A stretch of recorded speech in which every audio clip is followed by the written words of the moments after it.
Bible గ్రంథం ఉన్న ప్రతి ఒక్కరు దయచేసి ఓపెన్ చేయండి. ఇర్మియా గ్రంథము 14వ అధ్యాయము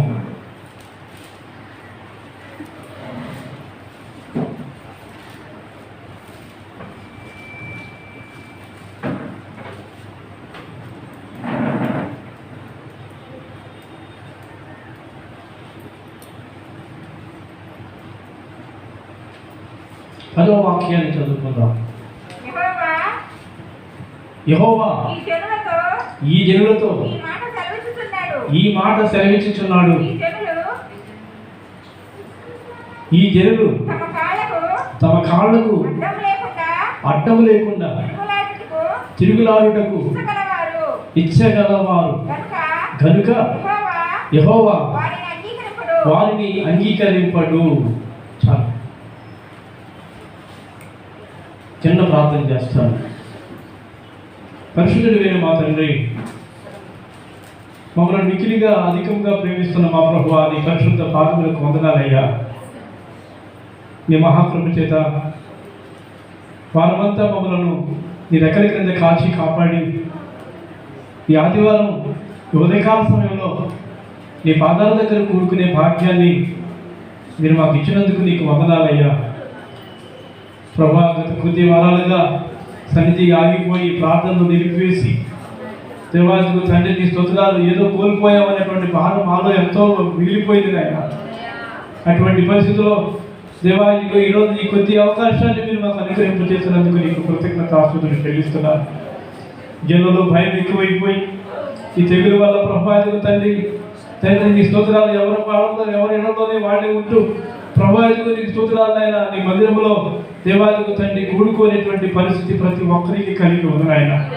ఏదేమన్నప్పటికీ కొంతమంది తెగులతో బాగుపడ్డారు, కొంతమంది వైరస్ చేత శోధించబడ్డారు. ఆ శోధించబడ్డ ప్రతి ఒక్కరి కోసం బాధ్యత కలిగి ప్రార్థించగా మా ప్రార్థన ఆలకించి దేవా స్వస్థత ఇచ్చినందుకు నీకు వందనాలయ్యా. ఇంకా ఆరోగ్యం లేని వారు అనేక మంది ఉన్నారు. అట్టి వారందరి విషయంలో ప్రార్థన చేస్తున్నారు.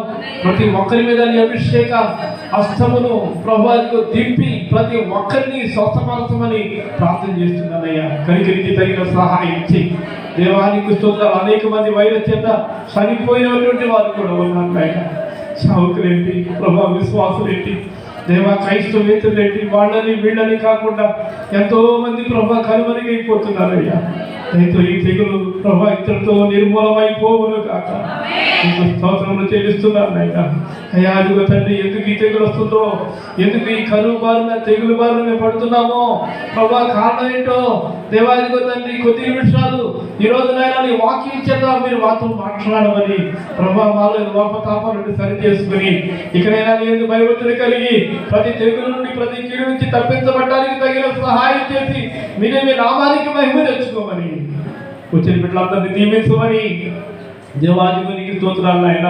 అయాదిగో తండ్రి నీ స్తోత్రాలు ఈ మాటలు వింటున్నటువంటి ప్రతి ఒక్కరిని బలపరచండి ఆయన. నీకు స్తోత్రాలు. ఎంతమంది అయితే ప్రభా ఈ మాటలు వీక్షిస్తున్నారో, ఎంతమంది అయితే ఈ మాటలు చూస్తున్నారో అయాదిగో తండ్రి ప్రతి ఒక్కరి మీద తండ్రి నీ సన్నిధి తోడించి తగిన సహాయం చేయమని, అని కూడా నిలబడి ఉండగా నన్ను మరుగుపరచమని, నన్ను వాడుకుని తగిన సహాయం చేయమని మా ప్రభు అయిన యేసుక్రీస్తు శ్రేష్టమైన నామమున ఈ మనవులన్నీ అడిగి వేడుకుంటున్నాను మా పరమ తండ్రి. ఆమేన్, ఆమేన్. ప్రభు నామానికి మహిమ కలుగును గాక. అందరూ గట్టిగా చేతులెత్తి స్తోత్రం చెబుదాం.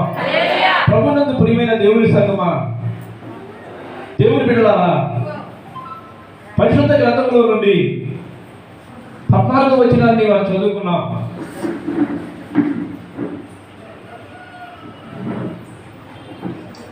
పదవ అధ్యాయం 14వ అధ్యాయంలో 10వ వచనాన్ని చదువుకున్నాం. యెహోవా ఈ జనులతో, అందరూ దయచేసి ఈ మాట నాతో కలిపి చెప్పండి. యెహోవా ఈ జనులతో ఈ మాట సెలవిచ్చుచున్నాడు.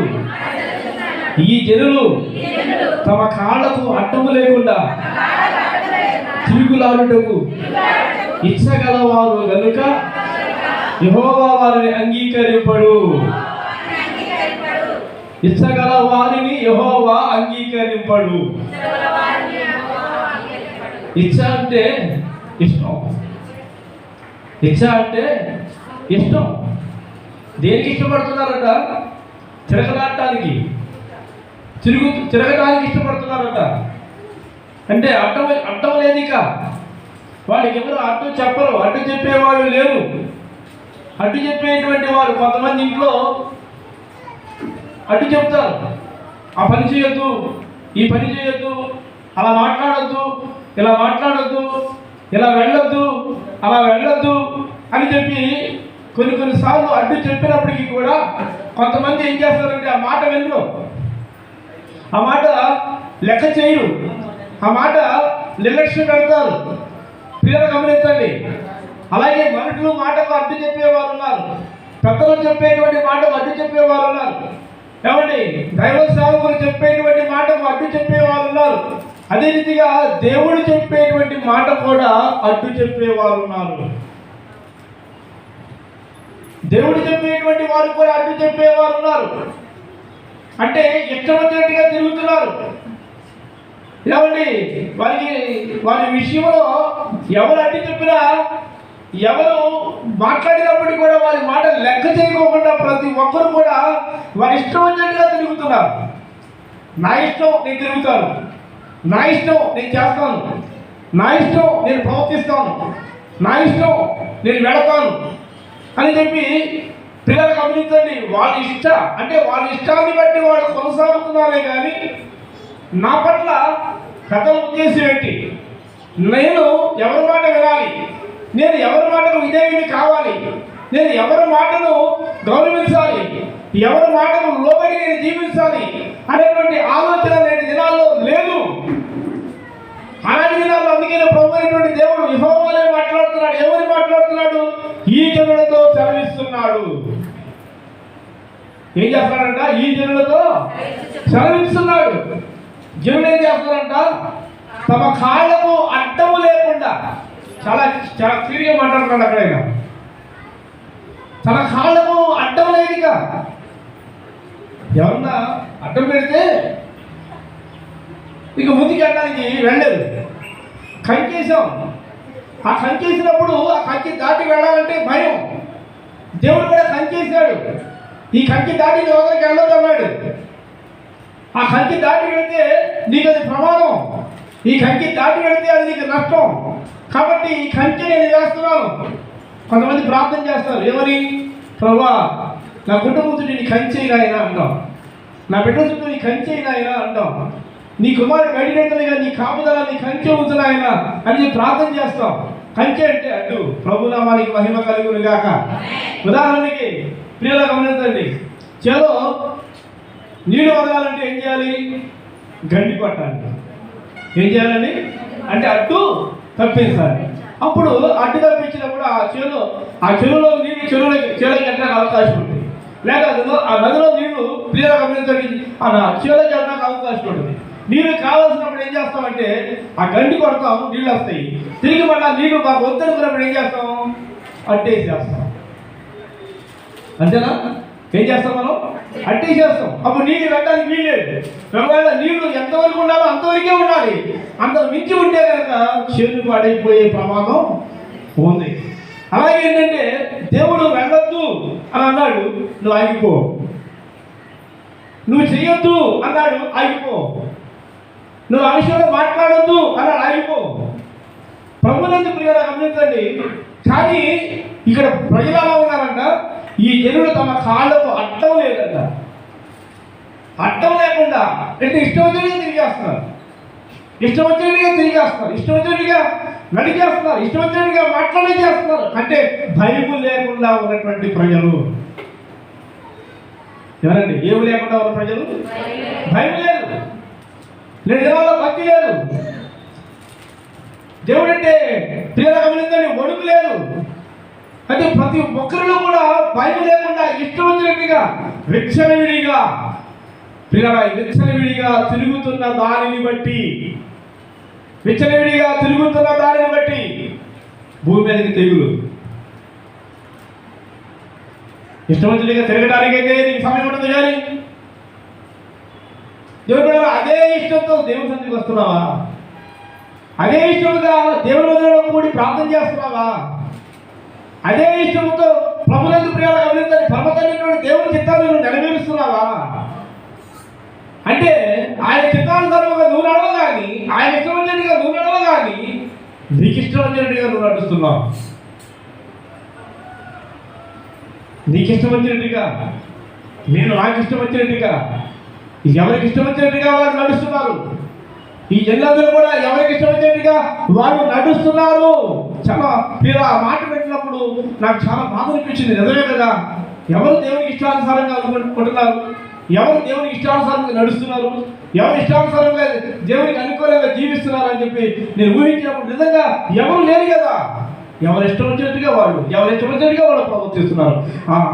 అలా ఉండటం బట్టి గమనించండి. ఇప్పుడు అంటాడు, ఇప్పుడు ఆయన వారి అక్రమమును జ్ఞాపకము చేసుకుంటున్నాడు. అక్రమం అంతా అక్రమమే, దాంట్లో న్యాయమే లేదు, దాంట్లో క్రమమే లేదు, దాంట్లో మంచే లేదు, దాంట్లో మంచే లేదు. చిన్నవాళ్ళు మొదలుకొని పెద్దవాళ్ళ వరకు ఎవరికి ఇష్టం వచ్చినట్టుగా వాడు నడవటం, ఎవరు ఇష్టం వచ్చినట్టుగా వాళ్ళు తిరగటం, ఎవరు ఇష్టం వచ్చినట్టుగా వాళ్ళు బ్రతకటం, ఎవరు ఇష్టం వచ్చినట్టుగా వాళ్ళు మాట్లాడటం, ఇలాగూ ప్రభువునందు ప్రియులారా చేయుటని బట్టి ఆనాటి దినాలలో దేవుడు గమనించండి, దేవుడు ఏం చేశాడంటే తెగులు పుట్టించాడు. తర్వాత తెగులు వెంటనే కరువు కూడా పంపించాడు. మొట్టమొదటి ఏం పడుతుంది? తెగులు. ఇప్పుడు ప్రస్తుతానికి ఏముంది మన మీద? తెగులు. ఆ తెగులు చేత మనుషులు ఏమైపోతున్నారు? చచ్చిపోతున్నారు. ఆ తెగులు చేత మన హాస్పిటల్లో పడి ఏడుస్తున్నారు. ఆ తెగులు చేత ప్రభునందు ప్రియాలు గమనించండి, తన వాళ్ళము తను చూసుకోలేనంత భయంకరమైన దుస్థితిలో నేటి సమాజం ఉంది.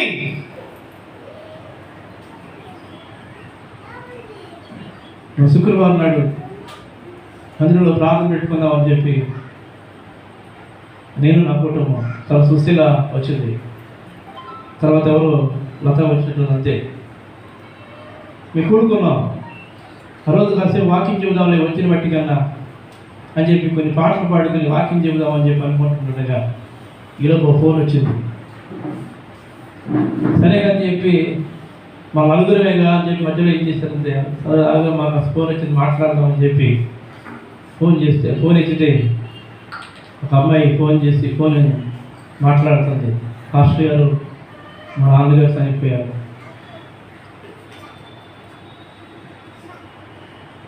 ఎవరమ్మా మీ నాన్నగారు అంటే మా నాన్నగారు షడ్రక్ గారు అండి. మీకు తెలిసే ఉంటుంది, మీకు తెలుసు కదా, మీ దగ్గర కానీ పర్యాలు వచ్చారు కదా. ఏ ఊరమ్మా అంటే మాది బలిపూరు పెడన ప్రక్కన. మేము నలుగురు ఆడపిల్లలు, ఒక మగపిల్లాడు. ఎలా చనిపోయాడమ్మా అంటే కరోనాతోనే నాన్న. ఆ కరోనా మా నాన్నని కాటేసింది. ఆ కరోనా వచ్చినప్పుడు మమ్మల్ని చూసిన వాడు అవ్వలేదు, మమ్మల్ని ఆదరించిన వాడు అవ్వలేదు. ఎందుకంటే మేము పేదవాళ్ళం, ఏమి లేని వాళ్ళం, మాకు సపోర్ట్ ఎవరు లేదు. ఏదో రకంగా మా ప్రయత్నం మేము చేసాం, మందులే వాడాం, కానీ ప్రయోజనం లేకుండా పోయింది. చనిపోయాడు. అమ్మా మీ నాన్న మీ పెళ్ళి చేశాడు అని అడిగా. చేశాడయ్యా, అక్క పెళ్ళి అయింది, రెండో అక్క పెళ్ళి అయింది, నాకు కూడా మన మధ్యని పెళ్లి చేశాడు. నాలుగో చెల్లి కూడా సంబంధం మాట్లాడి ఎంగేజ్మెంట్ కూడా అయిపోయింది. ఎంగేజ్మెంట్ అయినటువంటి కొద్ది రోజులకే ఆ కుర్రాడు కరోనా చచ్చిపోయాడు. పెళ్లి కొడుకు కూడా ఎంగేజ్మెంట్ అయినటువంటి వారికి. ఇప్పుడు మా నాన్న చచ్చిపోయాడు. చాలా వేదంతో ఉన్నాం. అయ్యా పాస్టర్ గారికి ఆయనతో పాటు కలిసి తిరిగినటువంటి వాళ్ళకి విషయం తెలియచేయాలని నేను ఫోన్ చేస్తున్నాను. నాన్న చనిపోయిన తర్వాత 14వ తారీఖు చనిపోయాడు. ఆయన డైరీ ఉంటే ఆ డైరీలో ఫోన్ నెంబర్ అని చూసి చేస్తుంటే మీ నెంబర్ కనపడింది. మీకు చేస్తున్నానయ్యా, నా గురించి ప్రార్థన చేయండి. నాన్న చనిపోయినప్పుడు మా మామయ్యకి ఫోన్ చేశాను. మామయ్య నాన్న చనిపోయాడు, మరి ఏంటి పరిస్థితి అన్నప్పుడు పెద్దోడు అయ్యింది. మా మామయ్యకి చెప్తే నేను బలహీనమ్మా, నాకు షుగర్ అవన్నీ చాలా భాగాలు ఉన్నాయి, నేను రాలేను అని చెప్పాను. మామయ్య సమాధానం చెప్పాడు. సమాధానం చెప్తే ఆఖరికి ఎవరు లేని అనాథలాగా దైవజన్యం, ఎవరు లేని ఒక అనాథలాగా మున్సిపాలిటీ వాళ్ళు తీసుకుని వెళ్ళి చనిపోయినటువంటి కుక్కల్ని పక్షుల్ని పాతి పెడతారే,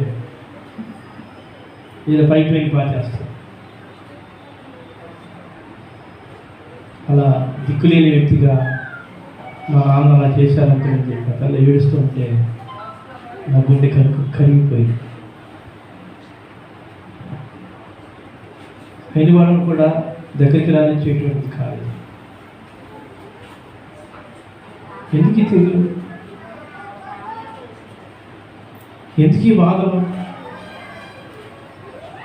దేవుని భయం లేకుండా మనుషుడు ఇష్టానుసారంగా తిరుగుతున్న దాన్ని బట్టి, దేవుని భయం లేకుండా ఎవరి ఇష్టానుసారంగా వాళ్ళు నడుచుకున్న దాన్ని బట్టి యెహోవానే సెలవిచ్చాడు, ఆయనే మాట్లాడుతున్నాడు. మరొకరు ప్రవక్తలు చెప్పినటువంటిది కాదని దేవుడే సూటిగా మాట్లాడుతున్నట్టుగా దేవుని వాక్యం మన అందరికీ సూటిగా తెలియపరుస్తుంది. ఆయనే మాట్లాడుతున్నాడు. అక్కడ ఈ జనులు తమ కాళ్ళకు అడ్డము లేకుండా తిరగలాడుటకు ఇచ్చగలవారు కనుకనే ఆయన అంగీకరించట్లా, ఏమాత్రం అంగీకరించడం. నువ్వు దేవుని బిడ్డవై ఉండి, దేవుని కుమారుడై ఉండి, దేవుని సందులో దేవుని సొత్తుగా నువ్వు పిలువబడుతూ దేవుని పేరు పెట్టుకునేటువంటి బిడ్డగా నీవు ఉంటూ నీకు ఇష్టమైనట్టుగా అడ్డగోలుగా తిరిగితే దేవుడు తన బిడ్డగా ఏమాత్రము కూడా అంగీకరించడట. అయితే సేవకులు అడ్డగోలుగా తిరిగారు అయ్యారు నచ్చిపోవడానికి అని చెప్పి కొంతమంది అడుగుతున్నారు. సేవకులు అడ్డగోలుగా తిరుగుతారు, అవును. ఎవరి కోసం? ఎవరి కోసం? సంఘబిడ్డల కోసం, సంఘబిడ్డల క్షేమం కోసం, సంఘబిడ్డల ఆరోగ్యం కోసం, సంఘబిడ్డలు బాగుండాలని వారిని ప్రేమించి వారిని కాంక్షించి వారి కొరకు అనుదినము కూడా పిల్లలు గమనించండి ప్రార్థన చేస్తూ వారి విషయంలో ఎంతో శ్రద్ధ చూపిస్తారు. వారి విషయంలో ఎంతో శ్రద్ధ చూపిస్తారు. అయితే సేవకులు కూడా అదే రీతిగా అదే త్రోవలు ఏంటంటే దేవుడు చెప్పాడు ఆల్రెడీ బయటికి రామాకండి, కానీ బయటికి వెళ్తున్నాం. ఎందుకని? ఎందుకు వెళ్తున్నారు? వాళ్ళ పరిస్థితి ప్రభావాలు అవి. దేవుడు ఏమన్నాడంటే కష్టపడు, ఫలితాన్ని ఆశించు. సరే, నేను కష్టపడాలి, బయటికి వెళ్ళాలి. నువ్వైనా సరే కష్టపడాలి. నీకు నోటి నిండా ఆహారం ఉండాలంటే నువ్వు కూడా బయటికి పనికి వెళ్ళాలి. నీకు పనికి వెళ్ళకపోతే నీ నోటికి ముందు అవ్వదు. నీ ప్రయత్నం చేస్తున్నావు. ప్రస్తుతానికి నేను జనాల తేడా గమనించండి, అన్ని బాగానే ఉన్నాయి. షాపులు అంటే ఉదయం 5 గంటలకు కావచ్చు, 6 గంటలు కావచ్చు, 12 గంటల లోపు వరకు షాపులు ఉంటున్నాయి. వర్కర్స్ అంటావా ఏదో రకంగా పని ఉన్ననాడు పనికి వెళ్తున్నారు, పని లేనాడు ఇంటి దగ్గర ఉంటున్నారు. వ్యాపారాలు చూస్తే అట్లా. ఉద్యోగస్తులు అంటారా, వాళ్ళ మామూలే. మన సామరాజు గారు ఫోన్ చేసి అతను అన్నాడు, పాస్టర్ గారు దేవుడి దగ్గర మేము క్షేమంగా ఉన్నాం. ఎందుకంటే నేను ఉద్యోగస్తుని కనుక, నేను ఉద్యోగం చేసేవాడిని కాబట్టి నా నెల వచ్చేటువంటి నా ఆదాయం నాకు వస్తుంది, నెల వచ్చేటువంటి జీతం నాకు వస్తుంది. నేను పగల డ్యూటీ చేస్తే నైట్ డ్యూటీ చేస్తే పగల డ్యూటీ చేయను, పగల డ్యూటీ చేస్తే నైట్ డ్యూటీ చేయను, ఏదో టైంలో డ్యూటీ చేస్తాను. నేను చేసిన డ్యూటీకి తగ్గట్టుగా నా జీతం నాకు వస్తుంది, నేను హ్యాపీగా ఉంటున్నాను. కానీ నేటి దినాలు సాగుకు చాలామంది కరోనా బారి పడిపోతా. కారణం ఏంటంటే వాళ్ళు వెళ్ళి ఎక్కడికి వెళ్ళి బయటికి వెళ్ళి ప్రార్థనలు కానీ వెళ్ళి ఇంట్లో కరువు. తెగులు వల్ల మనిషికి వచ్చింది చెప్పండి, కరువు. ఈ తెగులు వల్ల మందిరాలు ఏమయ్యాయి? మూతపడ్డాయి. ప్రార్థనలు ఆగిపోయాయి. సన్నిధి కూటాలు కానీ, కుటుంబ కూటాలు కానీ అన్ని ప్రార్థనలు ఆగిపోయాయి.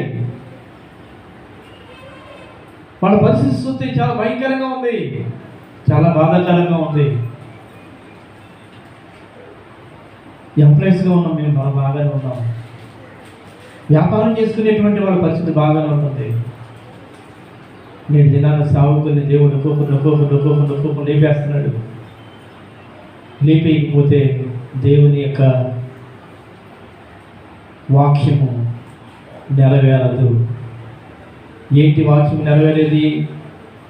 రాబోయే రోజుల్లో వాక్యం కరువు అవ్వాలంటే సువార్త అందించేవాడు చచ్చిపోవాలి.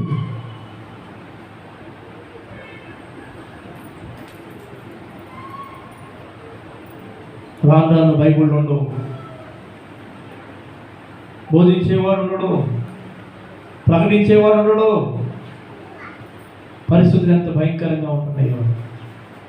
హౌసింగ్ కాలనీ పాస్టర్ గారు యూ ప్రభాకర్, ఆయన గురించి మనం సిటీజీ ఉమెన్స్ గ్రూప్లో పెట్టాను, అన్ని గ్రూపుల్లో పెట్టాను. 4 రోజులు హాస్పిటల్లో ఉన్నాడు ఆయన. కొన్నాళ్ళు హౌస్వారంటే ఇంటి దగ్గర ఉన్నాడు. కొద్ది రోజులు హాస్పిటల్లో పెట్టారు. ఆ తర్వాత విజయవాడ మణిపాడ హాస్పిటల్ తీసుకెళ్ళి పెట్టారు. పలుకుబడి ఉంది, వెనకాల హంగు హాపాటం ఉంది ఆయనకి. సుబ్బుగలవాడే, లేనివాడేం కాదు. నేను చనిపోయిన పాస్టర్ గారు ఎంతమంది చెప్పిన ఆయన 4 ఆడపిల్లలకు తండ్రి అని చెప్పి ఆయన ఏమీ లేనివాడు కావచ్చు. మరి ఆయన పరిస్థితి అలా ఉంది. ఈయన అన్నీ ఉంది, హక్కు ఉంది, సేవ ఉంది, సంఘం ఉంది, ఫుల్ సపోర్ట్ ఉంది, ఆదాయం ఉంది, అన్నీ ఉన్నాయి, ఏమీ లేనాడు కాదు. వీడిని బ్రతికించడానికి కూడా ఎన్నో ప్రయత్నాలు చేశారు. నాకు తెలిసి అతను వ్యక్తిగతంగా మంచోడే.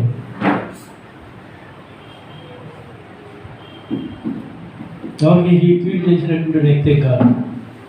అందరితో సమాధానంగా ప్రేమగా మాట్లాడుతుంది. మరి ఆయన మణిపాల్ హాస్పిటల్లో కొన్నాడు. తర్వాత గవర్నమెంట్ హాస్పిటల్ తీసుకెళ్ళిపోయారు విజయవాడ.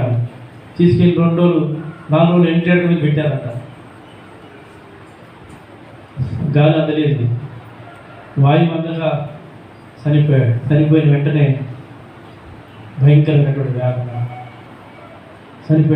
చనిపోయాడా అలజడి, తెలియని వేదన. ఇదేంటా ఎలా రాలిపోతున్నాడు ఒక్కొక్కడు కారణం ఏంటి అంటే రాలిపోవాలంటే రాలిపోవాలి. ఆయన చెప్తాం, ఆయన ఇష్టం, మన ఇష్టం కాదు. ఇంత జరుగుతున్నా కానీ మనిషి తిరుగులాడుతూనే ఉన్నాడు. కానీ ఇంత జరుగుతున్నా కానీ విచ్చలవిడిగా రోడ్లంపట బజార్లంపట ఏమిటి గాలిగా తిరిగేటువంటి వ్యక్తులు ఎక్కువ కనపడుతున్నారు. కానీ భయం అంటూ ఏ ఒక్క వ్యక్తిలో ఉందా అంటే ఏ ఒక్క వ్యక్తిలో కూడా భయం లేదండి. విచ్చలవిడిగా ఎవరి ఇష్టానుసారంగా వారు తిరగడమే పని. వారి ఇష్టమైనదిగా వారిని తిరిగేస్తున్నారు. నాకు అన్ని చెప్పేవాడు ఎవరు. భయం లేదు, పెద్దలంటే భయం లేదు, దైవజనులంటే భయం లేదు, తల్లిదండ్రులంటే భయం లేదు, అలా దేవుడు అంటేనే భయం లేదు. ఇటువంటి పరిస్థితులు ఏం చేయాలండి? భారం కలిగి ప్రార్థన చేయాలి. కన్నీటితో ప్రార్థన చేయాలి. కన్నీటితో విత్తివాడు సంతోషంతో పంట కోస్తాడని పరిశుద్ధ గ్రంథంలో మనందరం చూస్తూ ఉన్నాం. కానీ నేటి దినాన మంట లేదే. నేటి దినాన అనుభవంలోకి ప్రజలు రావడం లేదే. ఆ ప్రజలు రాకపోవడం బట్టి ఈ తెగులు, తర్వాత కీడు, ఏమంటే తర్వాత ఏంటంటే కరువు. ఒకదాని వెంట ఒకటి ప్రజలను ఏం చేస్తుందంటే రాను వచ్చే రోజులు మంచి రోజులు కావాలని ముందే చెప్పాడు దేవుడు. వచ్చే రోజు మీరు జాగ్రత్తగా ఉండండి, శ్రమలో పడకుండా, శోధనలో పడకుండా మీరు జాగ్రత్తగా మెలగోగలిగి ప్రార్థన చేయండి అని పరమతండ్రి అయిన దేవుడు ముందుగానే సెలవిచ్చాడు. అయినా ఏం చేస్తున్నారంటే విచ్చలవిడిగా ఎవరిష్టం వచ్చినట్టుగా వాళ్ళు తిరిగేస్తా ఉన్నారు. ప్రభునామానికి మహిమ కలుగును గాక. అందరూ గట్టిగా దేవునికి స్తోత్రం చెప్పండి. ప్రభునందు ప్రియ దేవుని బిడ్డలను గమనించండి. 14వ అధ్యాయం 1వ వచనం చదవండి ఒకసారి. ఇర్మియా గ్రంథం 14వ అధ్యాయం 1వ వచనం. కరువు కాలమున జరిగిన దాన్ని గూర్చి ఇర్మియాకు ప్రత్యక్షమైన యెహోవా వాక్కు, యూదా దుఃఖించుతున్నది, దాని గుమ్మములు అంగలాచుతున్నవి. జనులు విచారగ్రస్తులై నేలకు వంగుదురు. వంగాలి, వంగే టైం. మనమన్నా చేయకపోతే ఇంకెవరు చేస్తారండి? మనమన్నా మోకాళ్ళ మీద ఉండకపోతే ఇంకెవరు మోకాళ్ళ నుంచి ప్రార్థన చేస్తారండి? పరిస్థితి ఎంత భయంకరంగా ఉందో. కలువు కాలంలో ఏమంటే ఇర్మియాకు పలువైన దేవుడు ప్రత్యక్షమై చెప్తున్నటువంటి మాట యోధా ఏం చేస్తుందంట? దుఃఖిస్తుందంట. అంటే తన ప్రజలమైనటువంటి వారు దుఃఖిస్తున్నారు. ప్రజల మీద వస్తున్నటువంటి ఉగ్రతను బట్టి, ప్రజల మీద వస్తున్నటువంటి కీడు, ఆ తెగులు, ఆ కలుగును బట్టి పిల్లల ఏమండి దుఃఖించడం. ఎందుకు దుఃఖిస్తున్నారంటే దానికి కింద ఉంది. కనీసం త్రాగడానికి కొద్ది నీళ్లు కూడా దొరకనటువంటి పరిస్థితి అంటారు. యజమానులమైనటువంటి వాళ్ళు ఏం చేస్తారంటే వాళ్ళ పని వాళ్ళను నీళ్ళు తీసుకురంటారా అని చెప్పి బావులు కాడికి పంపిస్తే బావిలో కూడా సుక్క నీరు ఊరట్లేదా? నదిలో నీరు అంటే ఎండిపోద్ది, కాలువ నీరు అంటే ఎండిపోద్ది.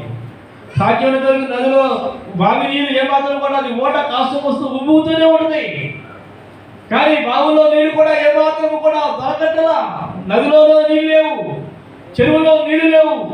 త్రాగడానికి కావాల్సింది కుక్కి నీళ్లు, వండుకోవడానికి కావాలంటే కుక్కి నీళ్లు, వాడుకోవడానికి వాటర్ అనేది చాలా ప్రాముఖ్యం. అందుకనే ఎవరైనా ఇల్లు మారే ముందు చూసుకునేది ఏంటంటే వాటర్ ఉందా, వాటర్ కట్టి చూసుకుంటాడు ముందు. ఇల్లు అదిగేలేవాడు ఏం చూసుకుంటాడు ముందు? వాటర్ అది కావాలి. ఎందుకంటే నీళ్ళు లేకపోతే ఏది లేనట్టే. ముందు నీళ్ళు ప్రాబ్లం. నీళ్ళు ఉంటే అన్నీ బాగుంటాయి. అందుకని ఇల్లు సరగొరికినవాడు కానీ అక్కడ పడే వాటర్ ఏంటిది మా కలిగిలో ఏంటంటే మంగిలి పడతాయా అని చెప్పి చూసుకుంటుంది.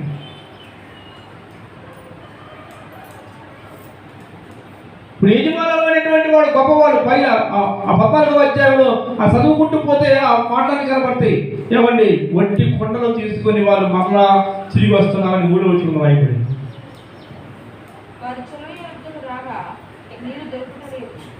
చెరువు యొద్దకు రాగా వాళ్లకు నీళ్లు దొరకట్లా. వట్టి కొండలు తీసుకుని వారు మరలా వచ్చుతున్నారు. ఏమండి ఏనండి అర్థం చేసుకోండి. వట్టి కొండలు, వట్టి కొండలు. మనము కూడా వట్టి కొండలుగా ఉండిపోకూడదు. మనం నిండు కొండలుగా ఉందుముగాక, నీళ్ల కొండలుగా ఉందుముగాక, వాక్యము కలిగిన కొండలముగా ఉందుముగాక. ప్రభునామానికి మహిమ కలుగునుగాక. ప్రార్థన ఆత్మ కలిగిన బిడలముగా ఉందుముగాక. వీటిని కలిగి ఉంటే, కానీ వీటిని కలిగి ఉండట్లేదు. వీటి కోసం ఆరాట పట్టలేదు, దీనికోసం తప్పించట్లేదు కదా, దీనికోసం మనట్లో ఏమాత్రం ఆలోచన లేదు కదా. ఎంతసేపు వాడు తిరగటమే పని. ఆడుకున్నాడు ఆడుకుంటాడు, పాడుకున్నాడు పాడుకుంటాడు. అసలు భక్తి లేదు, దేవుడు అంటే భయం లేదు.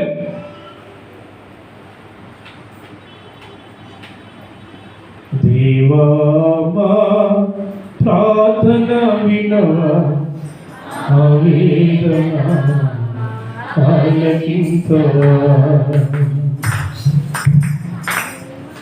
దేవా ప్రార్థన వినవా,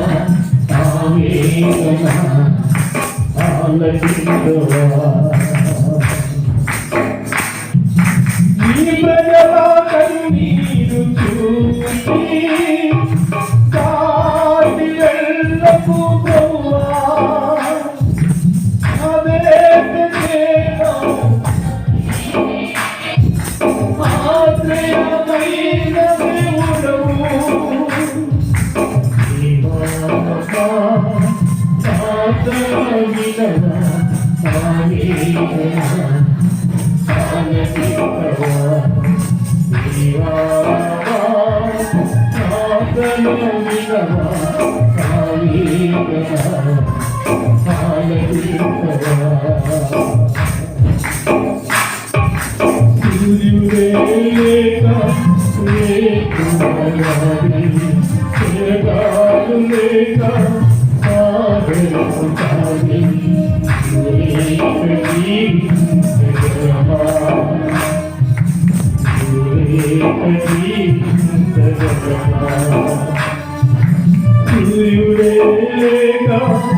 దేవునికి స్తోత్రం. కాబట్టి ప్రభునందు ప్రియ దేవుని బిడ్డలారా, నేటి పరిస్థితులను చూసి నేటి పరిస్థితులను గమనించి ఎవరిష్టానుసారంగా విచ్చలవిడిగా తిరగకుండా, అట్టము లేకుండా తిరుగుకోకుండా బాధ్యత కలిగిన క్రైస్తవులుగా, బాధ్యత కలిగిన క్రైస్తవురాలుగా రక్షణ పొందిన నీవు పరిస్థితులను గమనించి దయచేసి మోకరించి, పరిస్థితి ఇప్పుడే ఎలా ఉంది, ఇంకా ముందు దినాలు ఎలా ఉంటాయో గమనిస్తూ, ఇప్పుడే ఈ రీతిగా ఉంటే, ఈ విధముగా ఉంటే రేపటి పరిస్థితి ఇంకా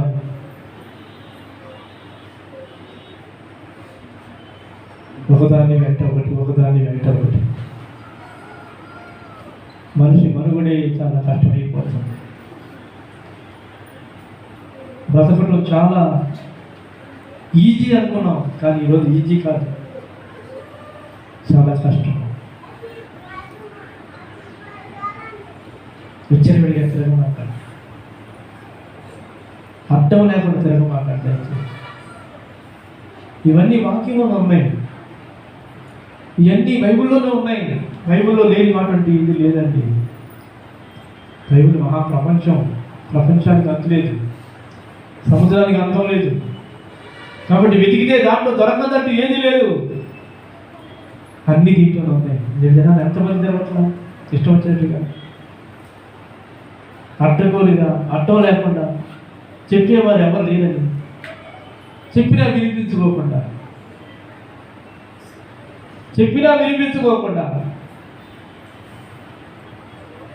మాట చెప్తే మాటకు అమ్మో నాకు నా మంచికరంగా లేదా చెప్పిందని చెప్పి లోబడితే దానివల్ల ఫలితం ఉండదు, దానివల్ల ప్రయోజనం ఉండదు. కానీ అది వినకోకుండా మొండిగా తిరుగుబాటు చేసినటువంటి పరిస్థితులు కూడా బైబిల్లో ఉన్నాయి. ఇష్టమొచ్చినట్టుగా తిరిగి ఎవరి మాట లెక్క చేయకుండా ఉన్నటువంటి వ్యక్తి బైబిల్లో ఒక ఆయన ఉన్నాడు.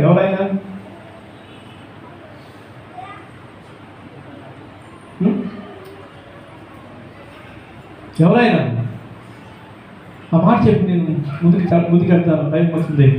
ద్వితీయోపదేశకాండం ఒకసారి చూడండి.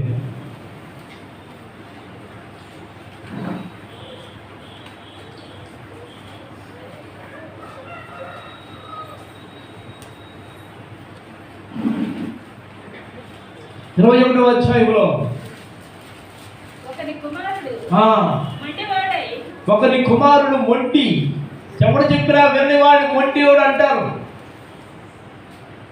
చెప్పిన మాట విననివాడిని ఏమంటారండి?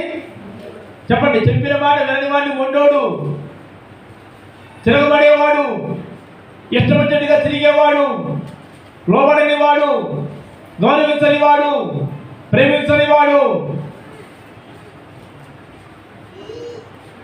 వాడికి శిక్ష ఏంటి అప్పట్లో?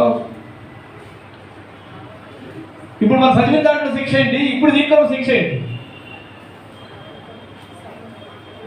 అటువంటి తిరుగుబాటు చేసేవాడిని, అడ్డగోలుగా నడిచేవాడిని, అడ్డం లేకుండా తిరిగేవాడిని, మొండిగా తిరిగేటువంటి వాళ్ళకి శిక్ష బైబిల్ గ్రంథంలోనే చాలా క్లియర్గా తేటగా రాయబడింది. చదవన మాట, ఒకరి కుమారుడు మొండివాడే తిరుగుబడి తండ్రి మాట కానీ తల్లి మాట కానీ వెనక ఉండి వారు అతన్ని శిక్షించిన తరువాత అతను వారికి విధేయుడు కాకపోయినా అతని తల్లిదండ్రులు అతన్ని పట్టుకొని ఊరి గవని యొద్ద కూర్చుంటూ ప్రజల యొద్దకు అతన్ని తీసుకుని వచ్చి, మా కుమారుని వీడు మొండివాడై తిరుగుబడి ఉన్నాడు, మా మాట వెనక తిండిపోతును. అంటే వీడు ఏం చేస్తున్నారంట? తింటాం తిరగటం. వీడేం చేస్తున్నారంట? చెప్పండి, ఏం చేస్తున్నాడు అంటే అదార్ చేయటం, ఇంట్లో అదార్ చేయటం, పోట్లాడటం, మాట వినకపోవటం, విధేయత చూపకపోవటం, ప్రేమించకపోవటం, డిమాండ్ చేయటం. డిమాండ్ చేసి వాడు ఏం చేస్తున్నాడు? తిరుగుబడి వాళ్ళ మాట వినక వాడు ఏం చేసి తిండిపోతును, అమ్మా ఏ పోతాడుగా త్రాగుబోతును అయినని వారి ఆ ఊరి పెద్దలతో చెప్పాలి. చెప్పేయాలి. ధర్మశాస్త్రం చెప్పిన మాట విన్నప్పుడు ఏం చేయాలంటే ఊరి పెద్దల మధ్యన తీసుకెళ్ళి వెళ్ళి రసమని అంటారు కదండి, ఏమంటారు? అంతేనా? తీర్పు తీసుకెళ్ళాలి. ఎవరి కుమారుడైనా సరే దేవుని దృష్టిలో పిల్లలకు గమనించండి, అది లెక్కే. వాళ్ళ కుమారుడా వీళ్ళ కుమారుడా అనేది కన్నాలే వదిలేస్తే అనుకుంటుంది కాదండి. ఆ రోజున పాత నిబంధన కాల ప్రకారముగా తప్పు చేసినటువంటి వాడు శిక్షకు అర్హుడు. అది ఎవరి కుమారుడైనా సరే అని అంత క్లియర్గా అంత ఖచ్చితంగా దేవుడు వాక్యం చెప్తుంది. దాంట్లో ప్రియులు గమనించండి, వారు వీరి పెద్దలతో చెప్పాలట. చెప్పినప్పుడు వారు ఏం చేస్తారంటే రాళ్లతో అతన్ని సావపట్ట. ఎందుకంటే ఇది పట్టలేదుగా, అంటే చంపడానికైనా అప్పగించేయాలి. ఎందుకు? మాట వినకపోవటం బట్టి. తింటో తిరగటం ఉపయోగం ఉంది. నువ్వు దేవుడికి నిలబడ్డావా? ఆ కుటుంబం ఏ కుటుంబం? ఇజ్రాయేల్ కుటుంబం కదా, దేవుని బిడ్డల కుటుంబం కదా. దేవుని బిడ్డల కుటుంబంలో, దేవుని నమ్ముకున్నటువంటి వారి కుటుంబంలో ఆ బిడ్డలందరూ లోబడే ఉండాలి. ఆ బిడ్డలందరూ కూడా ప్రార్థన కలిగి ఉండాలి, దేవుని ఆత్మ కలిగి ఉండాలి, ఎవరి అభిషేకాత్మతో నింపబడి ఉండాలి. ప్రతిరోజు కూడా దేవుని యొక్క అగ్ని చేత నింపబడుతూ బలమైనటువంటి విజ్ఞాపనలతో ఆ కుటుంబంతో ముందు కొనసాగాలి. కానీ అలా చేయకోకుండా, దేవుడి పని చేయకోకుండా, దయ్యం చేసినట్టుగా, దయ్యం తిరిగినట్టుగా, ఎవరి మాట లెక్క చేయకుండా, ఎవరి మాట వినుకోకుండా, నీ ఇష్టం వచ్చినట్టుగా నీ ప్రకటనలు నెరవేరుస్తూ నీ ఇష్టం వచ్చినట్టుగా వెచ్చనివిడిగా ఇచ్చగలవారు అందుకన్నాడు ఇర్మియాలో. అంతేనా? ఏ గలవారట అంటే నీ ఇష్టం, అంతేగాని నువ్వు చెప్పి నీ చేయాలంటే నా ఇష్టం నేను చేస్తా అంటున్నాను. ఎంత తప్పు చేసి దేవునికి, అందుకని అటువంటి వారిని దేవుడు ఏం చేస్తాడంట? అంగీకరించడు అన్నాడు. ఇర్మియాలో వచ్చేయండి, వాడికి ఇర్మియాకు వచ్చేయండి. 10:14 ముఖ్య అయిపోయింది. ఇర్మియా 10:14.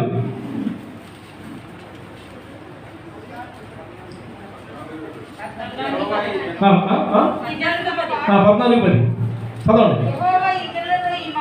యెహోవా ఈ జనులతో ఈ మాట సెలవిస్తున్నాడు, ఈ జనులు తమ కాళ్ళకు అడ్డము లేకుండా తిరుగుతున్నారు. తిరగటానికి అది కరెక్ట్గా చదవాలి. అదైతే మనం పొరపాటు. ఇచ్చగలవారు అంటే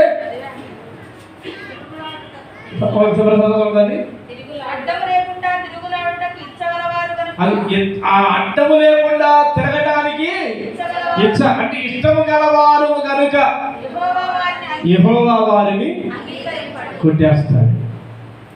నువ్వు నాకు ఉపయోగపడినప్పుడు నేను నిన్ను కలిగి ఉన్నాను, నువ్వు నా కుమారుడివి అని చెప్పి నీ గురించి చెప్పుకోవడానికి అవకాశం లేనట్టుగా ఇష్టం వచ్చినట్టుగా విచ్చలవిడిగా అడ్డగోలుగా తిరుగుతున్నప్పుడు నేను ఎందుకు అంగీకరించాలి? ఎందుకు నేను నా కుమారుడని, నా కుమార్తెని, నా జనాంగమని, నా ప్రజలని ఎందుకు చెప్పుకోవాలి? అంతేనా? ఎందుకు నేను చెప్పుకోవాలి? నీ గురించి ప్రభు చెప్పుకోవాలని ఆశపడుతున్నాడు.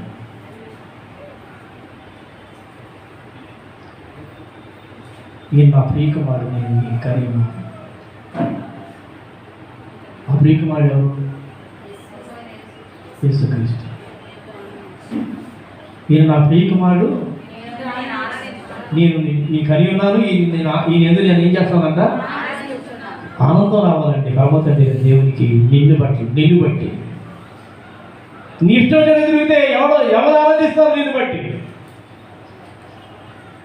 పరమతండ్రి దేవునికి నిన్ను బట్టి ఆనందం కలుగుతుందా?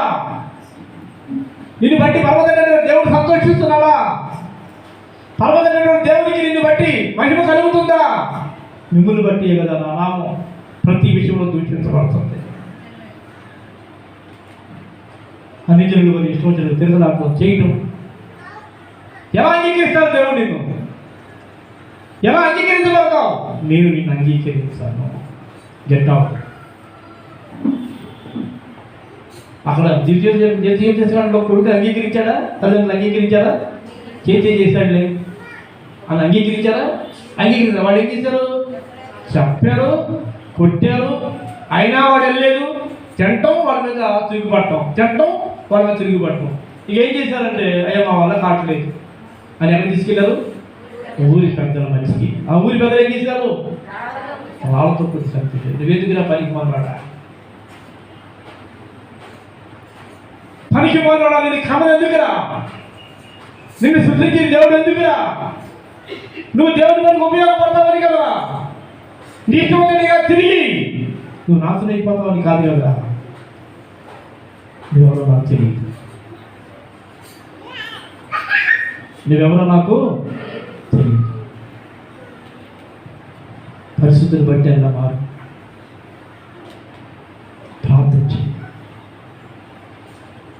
ప్రార్థించాను. ఇంకా చాలా సబ్జెక్ట్ ఉంది కానీ సమయం లేదు. ఇంట్లో పెట్టుకోండి. ఇష్టం వచ్చినట్టుగా దయచేసి అందరూ లేచిన వల్ల